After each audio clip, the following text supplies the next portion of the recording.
Well, the snow is back across far northern Scotland. This was a capture taken at the Kincraig Castle Hotel near Invergordon in Rossshire this morning from Lindsay. A beautiful wintry scene indeed, and it certainly resembles more the first week or second week of January as opposed to April. Thanks for clicking on to the Tuesday edition of Vogan's European Outlook.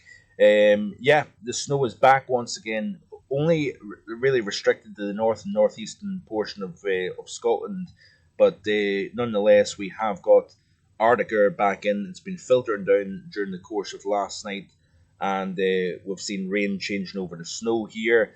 Big contrast in temperature, however. We've got temperatures, into the low teens across southern portions of the UK. I'm here in Wisbech on the Norfolk Cambridgeshire border, and the temperature is around 13 degrees. This is Cambridge, by the way, just to my south, and you get further north, and of course, bear in mind that it's now midday. We've got a temperature. This is the closest official weather station to my house in Invergordon, 0.9 Celsius. We've got 1.2 at Altahara, 0.5 at Loch Garnock, 1 degree at Aviemore, and then of course get down into the central belt. You're talking about 10 in Glasgow, and we've got 12 degrees in Edinburgh. The Botanic Gardens is reading 10.8 degrees, and we've got the Charter Hall at 10.7 degrees. So a big contrast, not just over the UK, but actually across Scotland through the middle portion of today. And I think we're going to hold on to these chilly temperatures as we go through the course of the next 24 hours or so. So we've got an area of low pressure here, as you can see, just to the northwest of the British Isles. What's going to happen is we've got the shield of moisture coming through ahead of that system. Heavy rainfall through Argyll, Lochaber, where the temperatures are just simply too warm to support snow. But get yourself north of the boundary, separating the warmer to the south, colder to the north. We've got plenty of heavy snowfall. And Lindsay, who took the photographs that I've just showed you, she's reporting that it's still snowing as of midday in Invergordon, and of course that is quite close to sea level. So rather interesting. Of course, we're talking about the warmer air actually kind of slightly lifting north as that centre of low pressure moves towards the north of Lewis. We're going to actually see the colder marginally retreat and possibly see snow changing over to rain once again. But it's as that system then clears towards the east, that's when we start to open the door to the cold air coming back down again once again. And that is going to come right the way down over the British Isles over the next 24 hours or so. So instead of having 15, 16 degrees this afternoon in the southeast of England, we're going to be talking about temperatures eventually stuck in single figures once again. So this back and forth temperature regime over the UK continues here. And then even as we push towards the weekend here, we're still seeing a mix of rain, sleet, and snow coming down on a cold northerly wind. Keeping our eyes on that high pressure, by the way, because that is going to eventually topple its way in during the weekend, I think, and settle things down with snow on the ground possible. Could see some very cold near mid-April nights across the UK. All the while, we're keeping our eyes on weather crossing over the south. So we've got a big contrast developing here over the west of Europe. Let's have a look at the 850 millibar temperature chart here, because it's quite interesting, the setup that we've got. It's pretty extreme at the moment, actually. Let's have a look at Europe as well, because this gives you a better handle on what we're looking at here. So we've got temperatures this morning, by the way, several stations in the north of Spain close to minus 10. So we're seeing, of course, the minus 1.5 Celsius, the national average minimum over France yesterday morning, the coldest on record for April. It's actually the warm air that was moving into the UK over that previous 24 hours that actually enhanced the cold over the continent. We've seen that yesterday morning over France. Now that warm air is pushing into the north of France, where temperatures are coming back up. We're enhancing the cold down across northern Spain. So it's interesting how the atmosphere works, how we see the movement of cold air, and how overnight clear skies, light winds sees the core of the coldest air over a given area. So it's very interesting to see how this warm air moving in off the Atlantic is enhancing the cold over mainland Europe. So you can see here over the UK, we've got the cold air edging into the northeastern corner of Scotland today. We've got very mild air, of course, as you can see, centred really over the English Channel. And of course, with sunshine, we're seeing temperatures respond. We're also seeing temperatures respond over the northwest of France.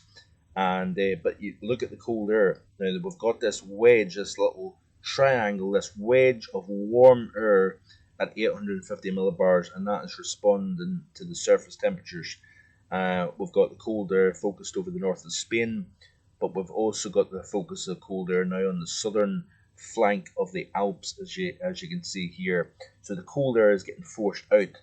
Eventually, if I play through the loop, you can see what takes place. We see the cold air eventually moving south once again, and the UK is flooded back into the cold once again.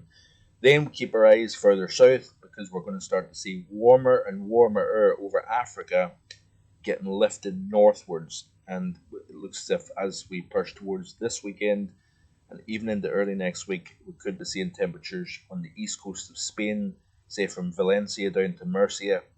30s, very possible indeed, given the setup that we've got. Then that warmer air will try to make an approach, I think, at the UK. As you can see here, this is Monday the 11th of April, and the warmer, look at this, 16 Celsius, 850 millibars, nothing to sniff at. There's even a 20.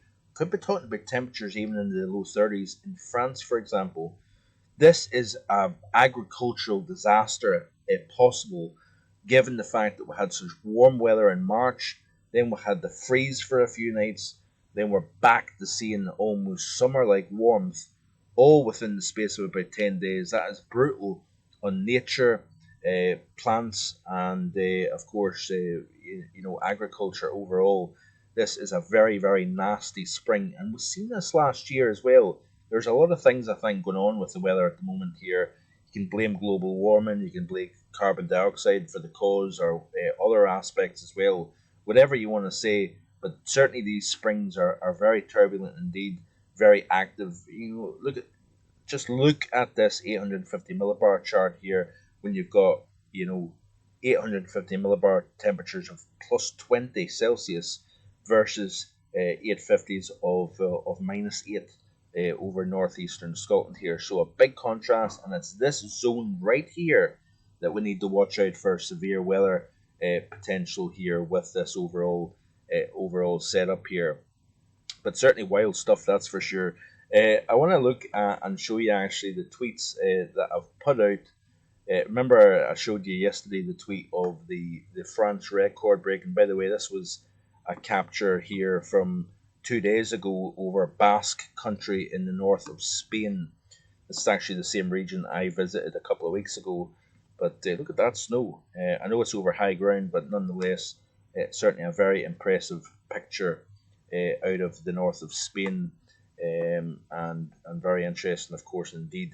But I want to show you this here, by the way, because this actually could be, this another picture there of the snow in Invergordon. This actually could be a record for the most retweets I've ever had, actually. You can see here, look. So this was the tweet I put out about the cold in France. I've got 351 retweets and 718 likes. I think that's the most I've ever had, and quite honestly, the trade has just went through the roof. You want to see the comments. I don't know if you actually follow me on Twitter or not, or you've got Twitter, but some of the comments is just I'm not getting involved. There's so many things getting talked about with regards to global warming and all that, and I thought, well, I tend to kind of try and sit in the fence actually, because it's so easy. It's like a religion. It's so easy to offend people, to get people all hot and bothered, and I try to avoid the subject altogether, if I'm being quite honest with you. But certainly it stirred up things big time when it came to that tweet that I put out yesterday morning. So, but anyway, lots of things going on. As you know, we're going to continue to see that over the next several days. So keep it right here on my YouTube channel. Do check out marvelgoodweather.com. have a look at my April outlook, and yeah, I'll be hopefully back once again tomorrow with more. Enjoy the rest of your Tuesday. Bye for now.